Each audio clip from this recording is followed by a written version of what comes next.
Every single time that RSI hits 70, retail traders sell. Every single time. And every single time the market laughs at them. You want to know why you keep losing? Because you're doing exactly what the losing majority does. Stop it. Let me tell you something that nobody in this room wants to hear. That little number on your chart, RSI 70, it isn't a sell signal. It never was. It's a crowd signal. And the crowd, I'm sorry to tell you, loses consistently, predictably, expensively. 20 years I've been in these markets. 20 years of watching smart, educated, hardworking people walk up to the same wall, run straight into it, pick themselves up, and run into it again. Why? Because someone told them RSI over 70 means overbought. Sell? That's not trading. That's a religion. And the market is not God. The market does not reward belief. It rewards understanding. Here's the brutal truth. When RSI hits 70, the asset isn't tired. You are. You're tired of holding. You're scared of giving back profits. And that fear, that's not analysis. That's noise in your head dressed up as a strategy. The professionals, the ones quietly extracting money from the market while you hand it over, they don't see RSI 70 and think sell. They think momentum, continuation, opportunity. Today, I'm going to show you 3 strategies that flip this completely on its head. Not theory, not textbook. Real approaches that come from real screen time, real pain, and real profit. If you came here today expecting me to confirm what you already believe, I'm afraid you're in the wrong room. But if you're ready to trade like you actually want to win, then let's begin. Most traders see RSI hit 70 and their finger moves toward the sell button before their brain even processes a single thought. It's automatic, conditioned, beaten into them by textbooks, YouTube videos, and weekend trading courses that all repeat the same tired line. Overbought means sell. And that one idea, that single borrowed belief, costs retail traders more money than almost anything else in the market. Let me be blunt. The market does not care about your indicator. It does not slow down because a formula on your screen crossed an arbitrary threshold. Price moves because of people. Millions of them, with money, with conviction, with positions to protect and profits to chase. RSI is simply a mathematical reflection of what already happened. It tells you the story of yesterday, and you are trying to trade tomorrow. Here's what the professionals understand that you don't. When RSI pushes into 70 and beyond, it isn't waving a red flag. It is waving a momentum flag. It is telling you that buyers are not just present. They are aggressive. They are persistent. They are not done. And when buyers are not done, the worst thing you can do is get out of their way by going short or closing your long. Think about the greatest trending markets you have ever seen. Think about the stocks, the indices, the currencies that moved 30, 40, 50% in a single direction over weeks or months. Where do you think RSI sat during those moves? It sat above 70. It camped there. It lived there. And every week, retail traders looked at that number and sold, and every week the market climbed higher without them. They were right about the indicator and completely wrong about the trade. The ceiling idea comes from a fundamental misunderstanding of what overbought actually means. Overbought does not mean overpriced. It does not mean exhausted. It does not mean reversal is imminent. It means the recent price gains have been strong relative to recent losses. That is all. In a genuine trending market, that condition can persist far longer than any retail trader's patience or margin account can survive fighting it. The Launchpad idea is different. When price breaks into RSI 70 territory with force, with clean structure, with the broader trend behind it, that is not a ceiling being hit. That is a rocket clearing the atmosphere. The resistance is not above you in the price. The resistance is inside you, your fear, your conditioning, your desperate need to feel clever by calling a top. What you should be asking when RSI hits 70 is not, should I sell? You should be asking, is the trend still intact? Is price respecting structure? Is volume confirming conviction? Because if the answer to those questions is yes, then RSI 70 is not the end of the move. It is the beginning of the part where most people get left behind. There is a story the market tells retail traders, and it is a very comfortable story. It has rules. It has clear signals. It has a number that turns red and tells you to stop. It feels safe. It feels logical. And it is almost entirely a lie designed not by conspiracy, but by the natural mechanics of how markets transfer money from the many to the few. The overbought myth did not appear from nowhere. It came from technical analysis textbooks written decades ago, passed down through generations of traders who copied each other's thinking without ever questioning the foundation. RSI above 70 equals overbought. Overbought equals sell. It sounds so clean, so professional, so disciplined. And discipline is good, right? Except when the discipline you are practicing is the discipline of losing. Here is the reality that nobody in those weekend trading seminars will tell you. The word overbought is one of the most destructive words in retail trading, not because the indicator is useless, but because the interpretation has become a mass delusion. When the majority of market participants look at the same signal and react the same way, the market does not reward them. It punishes them. That is not cynicism. That is simply how price discovery works in a zero-sum environment. Professionals do not see overbought and think danger. They see overbought and think strength. Same chart, same number, completely opposite conclusion. And that gap in interpretation is exactly where the money changes hands. Every time a retail trader sells because RSI crossed 70, there is often an institutional hand on the other side of that trade, buying that position, adding to a trend they identified weeks earlier, watching the crowd hand them liquidity on a plate. This is not about intelligence. Most retail traders are intelligent people. It is about framework. The retail framework is built around avoiding discomfort. Sell when it looks high. Buy when it looks low. Feel smart. Feel safe. But markets are not built to reward comfort.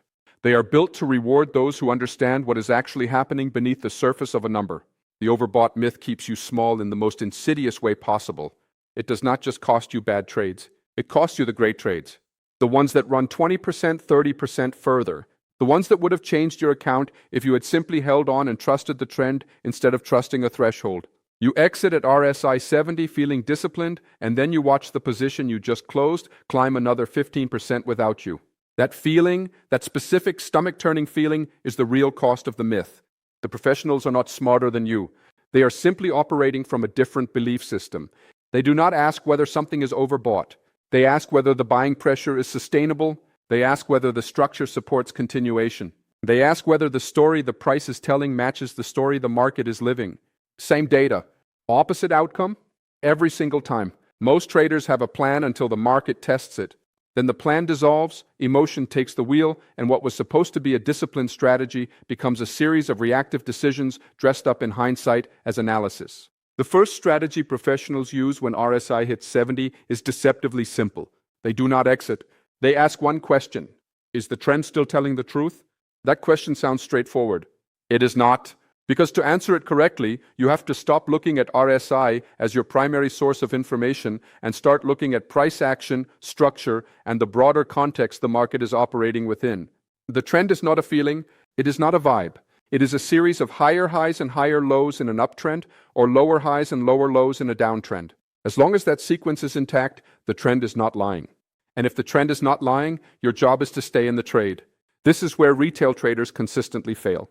They mistake noise for reversal. Price pulls back slightly after RSI hits 70, and immediately the narrative in their head shifts. It is topping out.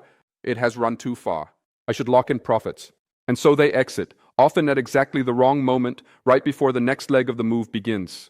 They have confused a pause with a conclusion. Professionals understand that trends breathe.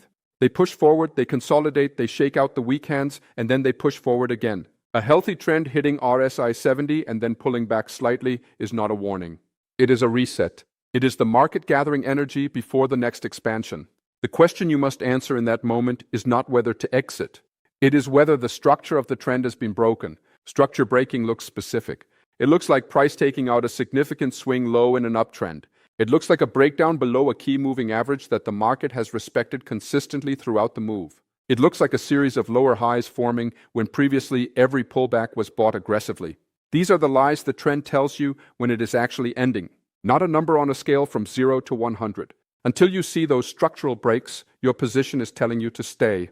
The discomfort you feel holding through RSI 70, 75, 80 is not intuition warning you of danger. It is conditioning from years of being told that high numbers are dangerous. That conditioning is costing you the best part of every trending move you ever trade. The practical application of this strategy requires you to define in advance what a trend lie looks like for your specific setup, not after the fact. Before the trade, you decide the structural level that, if broken, tells you the trend has changed character. That level becomes your exit. Not RSI, not a feeling, not a profit target that sounds round and comfortable. You ride the trend until the trend lies, and you define the lie before the market has the chance to tell it. There is a layer beneath price that most retail traders never learn to read properly. They spend years studying indicators, drawing lines, memorizing patterns, and completely ignoring the one variable that tells you more about market intention than almost anything else available to you on a standard chart. Volume is not decoration. It is not a secondary consideration. It is the heartbeat of the market, and when you learn to read it alongside RSI, everything changes. RSI is a closed system. It only knows about price. It takes the average gains and average losses over a defined period and produces a number. That number tells you nothing about how many people participated in that move. It tells you nothing about whether the buying pressure driving price higher is institutional and sustained or retail and exhausted. It cannot distinguish between a move driven by genuine conviction and a move driven by a thin, low participation drift that will evaporate the moment real sellers appear. Volume tells you all of that. RSI tells you none of it.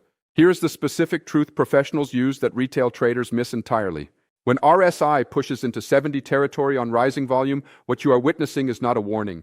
You are witnessing confirmation. You are seeing evidence that the move has participation behind it. Real money is moving. Real conviction is present. The buyers driving that RSI reading are not a thin crowd of optimists. They are a significant, committed force pushing price higher with weight behind every candle. That is not the picture of an exhausted move. That is the picture of a move with fuel left in the tank. Contrast that with a completely different scenario that looks identical on the RSI alone. Price grinds higher. RSI crosses 70. Every retail trader sees the same overbought signal. But volume is shrinking. Each successive candle that pushes RSI higher is doing so on less and less participation. The buying is thinning out. The conviction is draining away. The people driving this move are running out of either money or enthusiasm, and the moment that dynamic tips, price has nothing holding it up. That RSI 70 reading in this context is genuinely informative, not because of the number itself, but because of what the volume beneath it is whispering. This is the distinction professionals make automatically and retail traders almost never make at all. They look at one dimension of the market and make a two-dimensional decision. Volume adds the second dimension. It tells you whether the story RSI is telling has any substance behind it or whether it is a headline with nothing in the body of the article. The practical approach is straightforward but requires deliberate habit. Every time RSI approaches 70, before you make any decision, look left. Look at the volume bars beneath the price action. Ask yourself whether volume is expanding as price pushes higher or contracting. Expanding volume with rising RSI means the move has institutional fingerprints on it.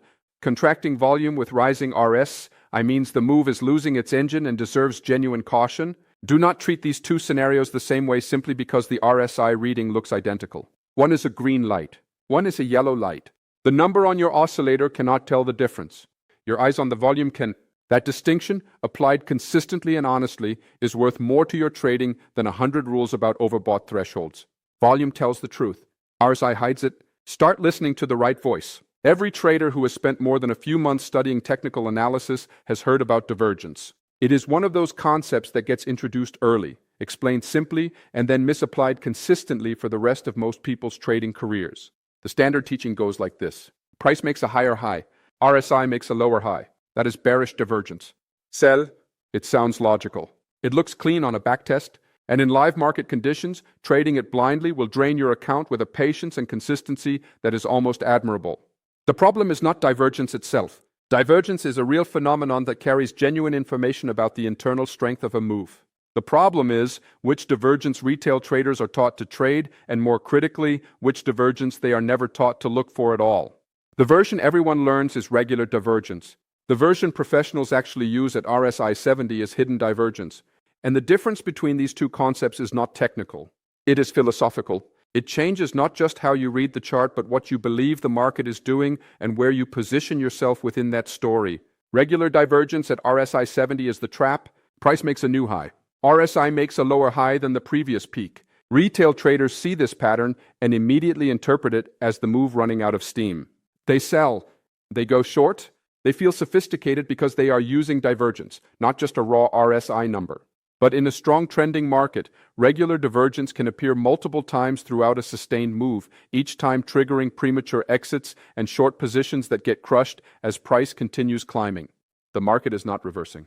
It is consolidating momentum across a higher base, and the divergence is simply reflecting a natural cooling of the rate of change, not the end of the directional move. Hidden divergence operates from completely opposite logic and produces completely opposite positioning. In an uptrend, hidden bullish divergence occurs when price makes a higher low on a pullback, but RSI makes a lower low than the previous pullback reading. This pattern does not signal weakness, It signals that despite the surface appearance of RSI pulling back more aggressively than price, the underlying trend structure remains completely intact. The buyers are still in control. The pullback is a reloading, not a reversal. And professionals use this signal not to exit their position, but to add to it. This is the part that genuinely separates professional thinking from retail thinking. The retail trader at RSI 70 is looking for reasons to get out. The professional at RSI 70 is looking at hidden divergence on the pullback as a reason to get further in. Same indicator, same general area of the chart. One person is reducing exposure. The other is increasing it. One of them is working with the trend. The other is fighting it while believing they are being disciplined and technically rigorous. Applying this in practice requires you to shift your entire relationship with RSI divergence. Stop hunting for regular divergence as an exit or reversal signal in trending markets. Start scanning for hidden divergence on pullbacks as a continuation and addition signal. When price pulls back from an RSI 70 reading, drops to a higher low structurally, but RSI dips lower than its previous trough, that is your signal. That is the market telling you in the clearest technical language available that the trend has not changed, the weak hands have been shaken, and the next push is loading. The divergence trap is not divergence itself. The trap is learning only half of what divergence can tell you and spending your entire trading career acting on the half that works against you in the markets that matter most. Nobody enters trading without rules. You pick them up everywhere. From books, from forums, from YouTube channels run by people who make more money teaching trading than they ever made trading itself. From courses with countdown timers and testimonials and screenshots of winning trades carefully selected from the graveyard of everything else. You accumulate these rules like armor, believing that enough of them stacked together will finally protect you from the market's ability to take your money. And then the market walks straight through every single one of them, and you sit there wondering what went wrong. What went wrong is that you borrowed someone else's thinking and called it your strategy. This is the deepest problem in retail trading, and it has nothing to do with indicators, time frames, or asset classes. It is a problem of ownership. A rule you truly understand, a rule born from your own screen time, your own losses, your own observations of how price actually behaves in real conditions. That rule has weight. It has context. You know when to apply it and when the market is operating outside the conditions that make it valid. A rule you copied from a PDF or a seminar has none of that. It is a borrowed belief operating in a context its original author never intended and you never fully examined. The RSI 70 sell rule is the perfect example of this phenomenon at scale. Millions of retail traders hold this rule as gospel, not because they tested it exhaustively across different market conditions, different asset classes, different trend environments, but because they read it somewhere authoritative and it sounded reasonable. Reasonable is not the same as profitable. The market is not interested in what sounds reasonable to the majority. It is interested in what is actually true about supply, demand, momentum, and human behavior under financial pressure. Professionals do not operate from a fixed rulebook. They operate from a framework of understanding. There is a profound difference between those two things. A rulebook tells you what to do. A framework tells you how to think. A rulebook breaks the moment market conditions shift outside its original parameters. A framework adapts because it is built on principles rather than prescriptions. When a professional sees RSI at 70, they are not consulting a rule. They are asking a series of questions about trend, volume, structure, and context, and building a conclusion from the answers rather than retrieving a prepackaged response from memory.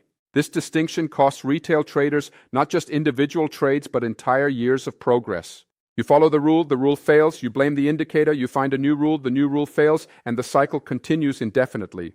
The rulebook keeps expanding, the losses keep accumulating, and the fundamental error, the outsourcing of your thinking to someone else's framework, never gets identified or addressed. Breaking this pattern is genuinely difficult because rules feel safe and thinking feels uncertain. Certainty is comfortable. Uncertainty is where the market actually lives. To trade well, you must become comfortable operating in conditions where no rule gives you a clean answer, where the weight of evidence points in a direction but guarantees nothing, where your job is to make the best decision available with incomplete information, and then manage that decision with discipline as new information arrives. Your rulebook cannot do that. Only you can do that. And until you stop hiding behind borrowed rules and start building genuine understanding of what the market is communicating, the market will keep finding the gaps in your armor with an efficiency that feels almost personal.